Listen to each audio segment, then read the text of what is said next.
یا حسین یا حسین یا حسین یا حسین یا حسین یا حسین یا حسین یا حسین یا حسین یا حسین یا حسین یا حسین اجل اجل اجل اجل اجل اجل اجل یا حسین یا حسین یا حسین یا حسین یا حسین یا حسین یا حسین یا حسین یا حسین یا حسین یا حسین یا حسین اجل اجل اجل اجل اجل اجل اجل یا حسین یا حسین یا حسین یا حسین یا حسین یا حسین یا حسین یا حسین یا حسین یا حسین یا حسین یا حسین اجل بسم اللہ الرحمن الرحیم ولا قوة الا باللہ العلی العظیم اعوذ باللہ السمیع العلیم من الشیطان اللعین الرجیم بسم اللہ الرحمن الرحیم الحمدللہ رب العالمین والصلاة والسلام علی اشرف الانبیاء والمرسلین سیدنا و نبینا و شفیع ذنوبنا مولانا ابی القاسم المصطفیٰ محمد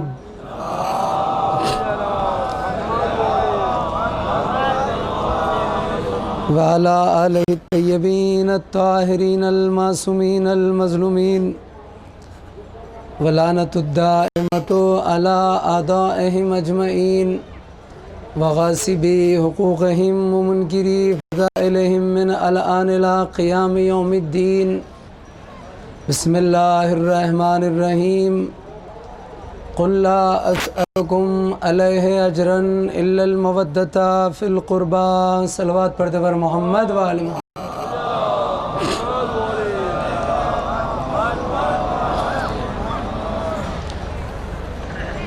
عزیزان گرامی، چونکہ کانودر کی سالانہ مجالس کا جو سلسلہ اس کا آج آخری دن ہے، چوتھا دن، اور آخری دن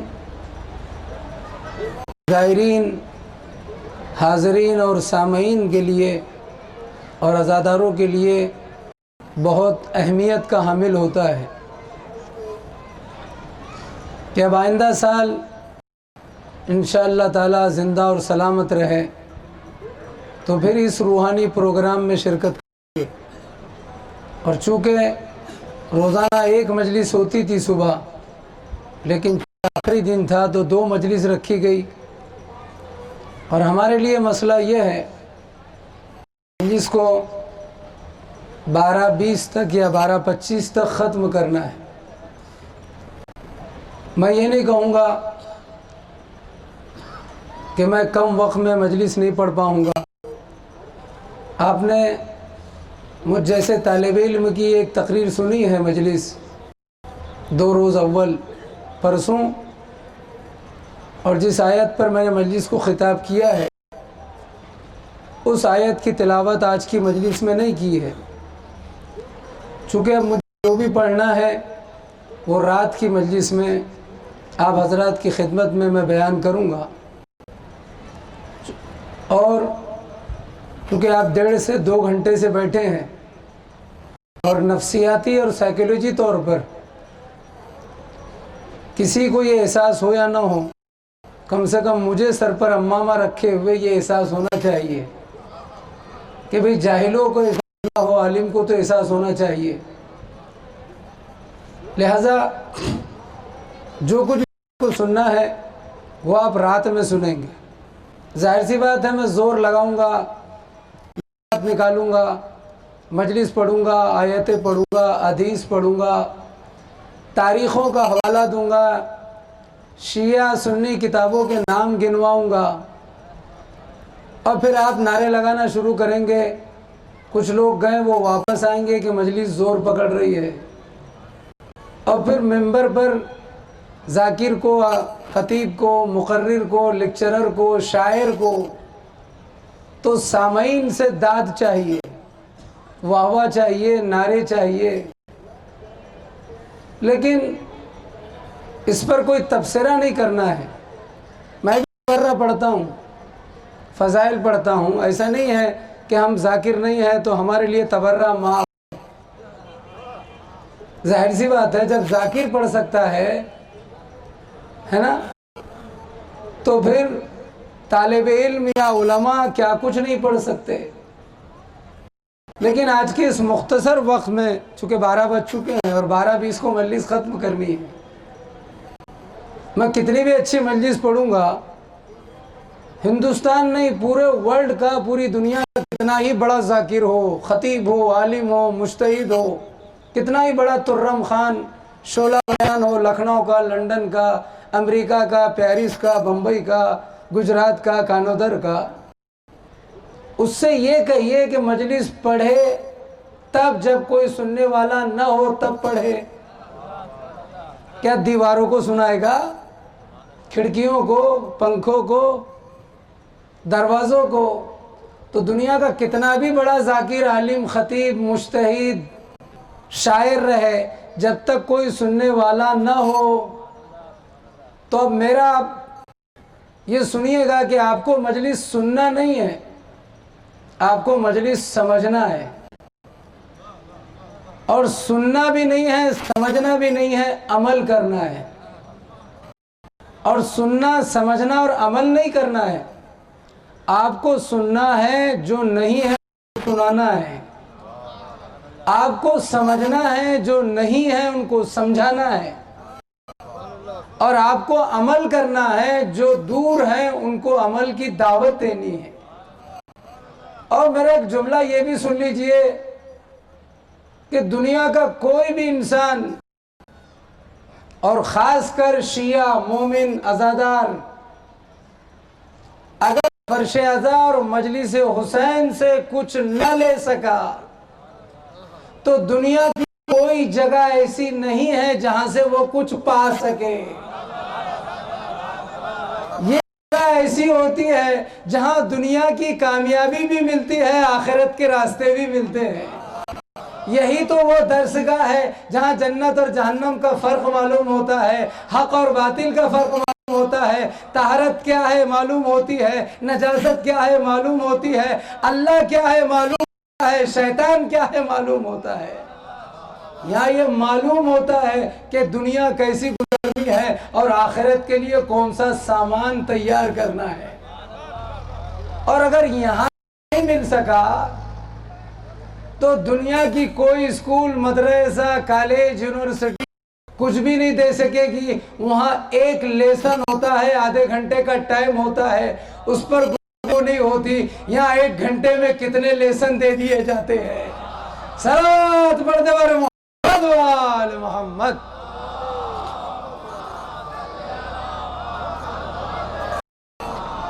ایک گھنٹے میں کتنی باتیں آ جاتی ہیں سامنے. 1 گھنٹے میں فضائل، مناقب، تولا، تبرہ، نماز، روزہ، حج، زکوٰۃ، خمس، حیات، حق، باطل، کعبہ، شیعہ، سنی، حنبلی، شافعی، مالکی، حنفی، وہابی، بوہری، اسماعیلی، Gujarat, Bombay, T V channel, عورت، پردہ، شرم، حیا، عفت، حقوق، بڑے چھوٹے، عالم، جاہل، کوئی پوائنٹ، نقطہ، موضوع، سبجیکٹ نہیں بچتا جو حسین کے صدقے میں 10 دنوں میں مل جاتا ہے. کام کیا چند گھنٹوں میں، زندگی دے دی قیامت تک کے لیے. صلوات پڑھ دے محمد وآل محمد. چند گھنٹوں میں. صبح عاشور سے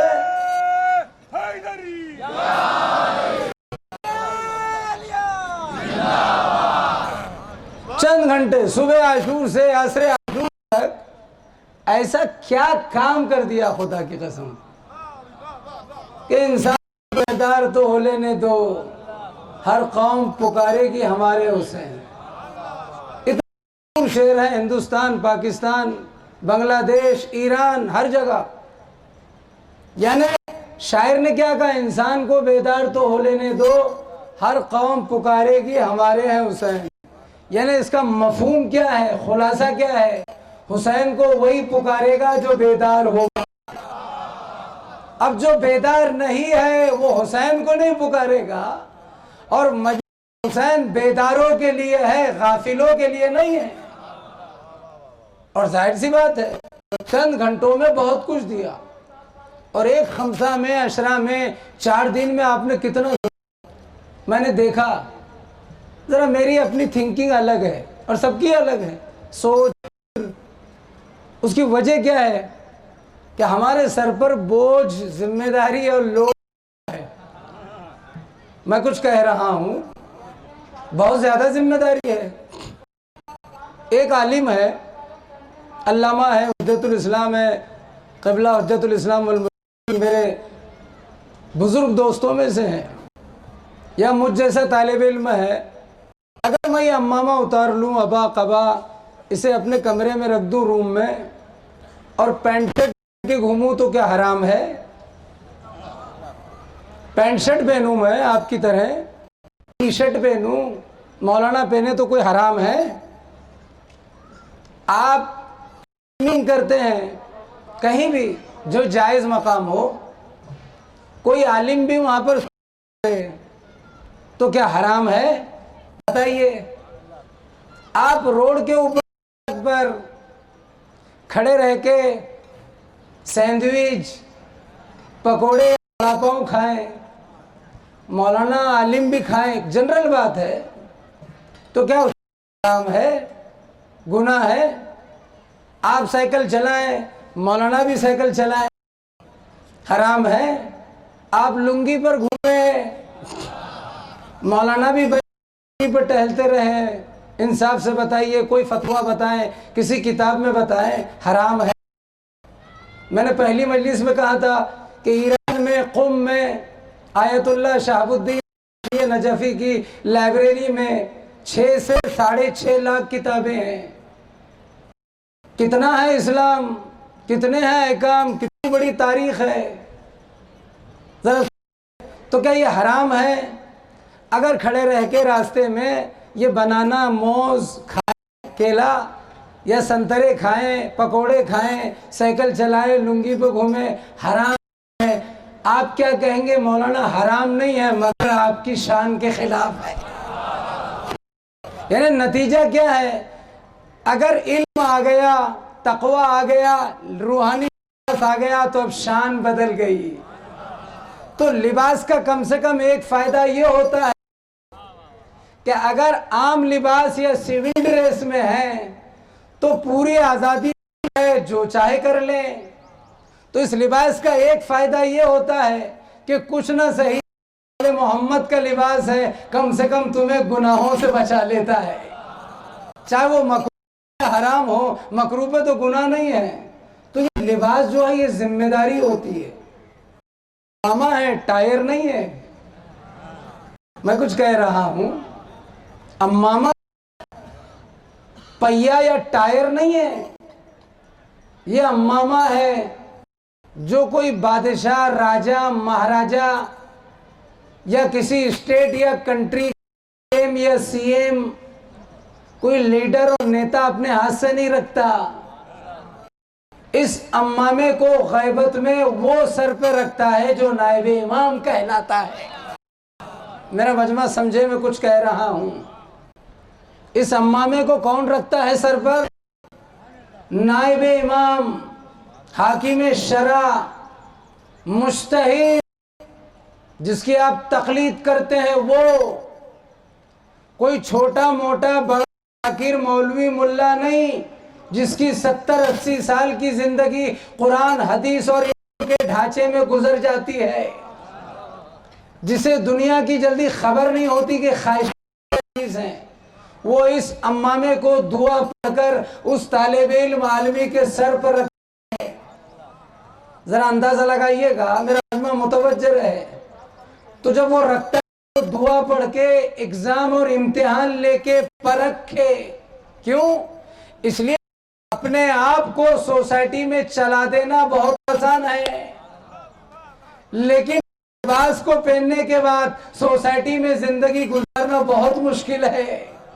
میرا مطلب توجہ رہے، میں تبرہ پڑھتا ہوں اور رات میں پڑھوں گا اور آپ سنیے گا انشاءاللہ، بالکل انداز الگ رہے گا.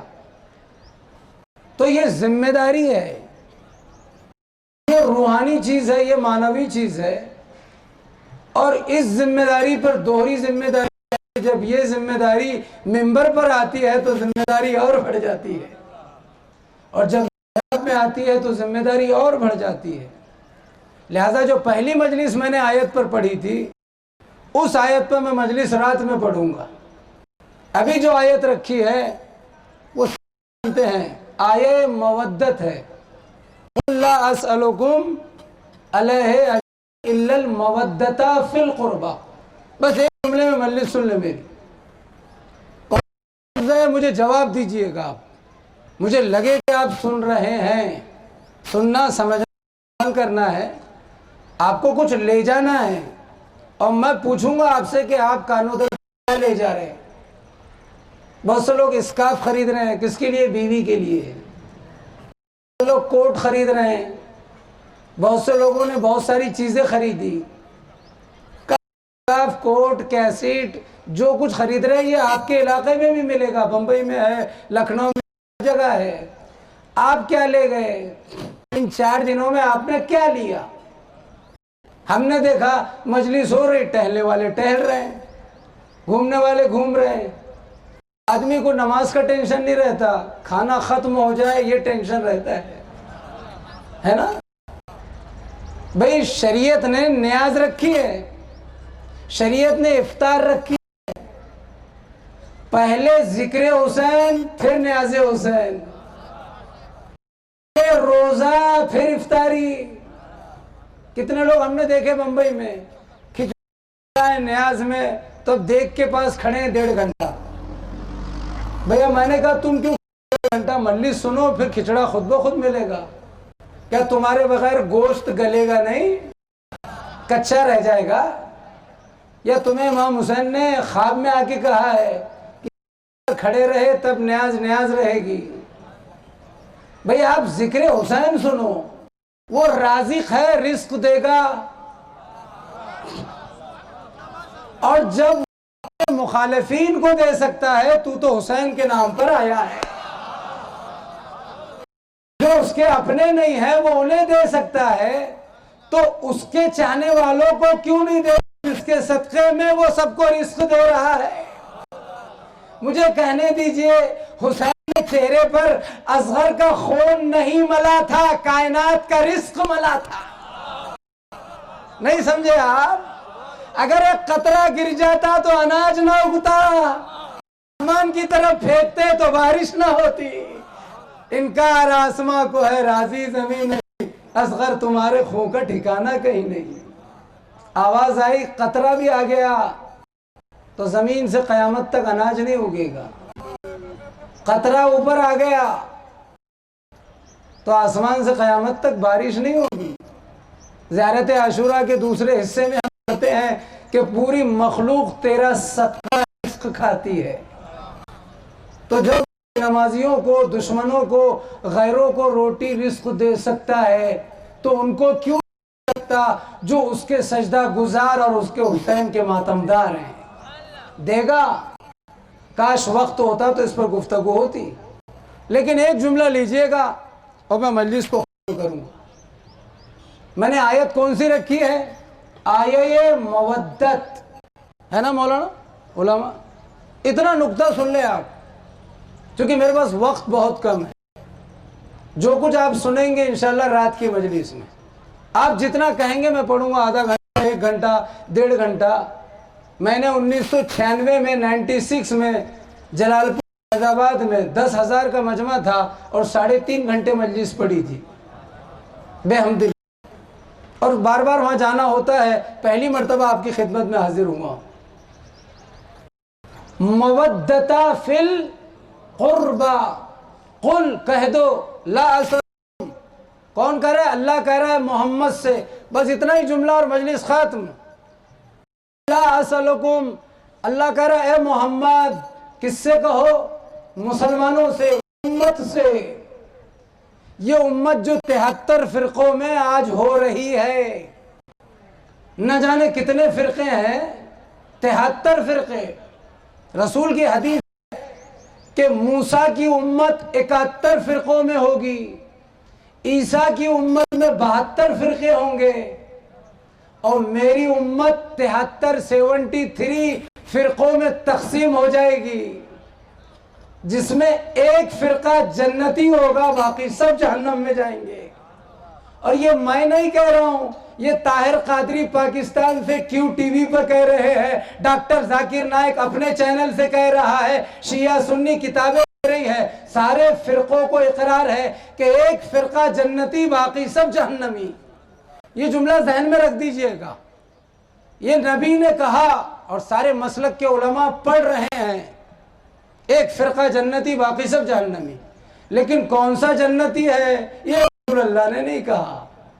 داڑھی والے، ٹوپی والے، کالے کپڑے والے، ماتم والے، خواجہ والے، درگاہ والے، عید میلاد والے، عاشور والے، رمضان والے، افطاری والے، حج والے، مکے والے، یا ہر چیز کو بدعت کہنے والے، نماز کرنے والے، کوئی علامت نہیں، کوئی نام نہیں لیا۔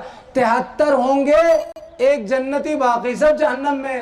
تو میرا خیال اتنا سن لیں، جب سب کو اس کا اقرار ہے، ایکسیپٹ کرتے ہیں، اور سب کی کتابوں میں ہے، جہاں تک آواز جا رہی سنیں، کہ ایک فرقہ جنتی، باقی سب جہنمی، تو پھر نمازیں وہی پڑھے جسے جنت میں جانا ہے، محنت وہی کرے جسے جنت میں جانا ہے۔ صلوات پڑھتے پر محمد و آل محمد۔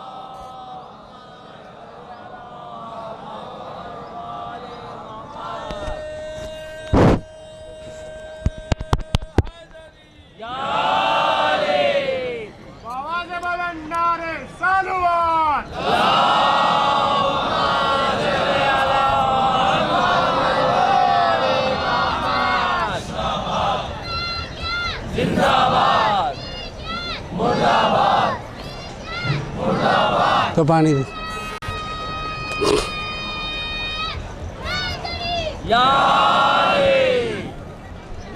لیٹ گئی۔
تو کیا کہا رسول اللہ نے؟ امت موسیٰ کے 71 فرقے ہوں گے، عیسیٰ علیہ السلام کی امت کے 72 فرقے ہوں گے، اور میری امت 73 فرقوں میں تقسیم ہوگی، ایک جنتی، باقی سب جہنم میں جائیں گے۔ رسول اللہ کہہ رہے ہیں، نبی رحمت، اور تمام فرقوں کو یہ حدیث قبول ہے، کوئی اختلاف نہیں ہے بحمداللہ۔ آپ پوچھیں، سب متفق ہیں کہ ہاں رسول نے ایسا کہا، تو بھیا جنت میں جانا ہے وہ نماز پڑھے، جسے جنت میں جانا ہے وہ روزہ رکھے، وہ حج کرے۔ یہ پھوکٹ میں کیوں زحمت کر رہے ہیں؟ بس ٹائم ضائع کر رہے ہیں، عیش و آرام کرے، جب آپ کو جہنم میں جانا ہی ہے۔ لیکن سوال مصیبت کیا ہے؟ کسی سے کہوں بھیا کیوں نماز پڑھ رہے ہو، ایک ہی فرقے کو جانا ہے، تو کہے گا تم کیوں پڑھ رہے ہو؟ سوال کیا ہے؟ ایک کو جانا ہے، مگر اس لیے پڑھ رہے ہیں کہ سب اس خوش فہمی میں ہیں کہ وہ ہم ہیں۔ اس کو ذہن میں رکھ دیجئے گا۔ آج آپ سب کہہ رہے ہیں وہ ہم ہیں، بھئی ہم ہیں تو پروف دو، دلیل دو۔ بغیر پروف کے تو آج کے دور میں کوئی ڈاکٹر کو ڈاکٹر بھی نہیں کہتا، مولانا کو مولانا نہیں سمجھتا، ہے نا؟ سرٹیفکیٹ ہے، سند ہے، کہاں پڑھا؟ ذرا سوچئے، تو آپ بھی پروف دو۔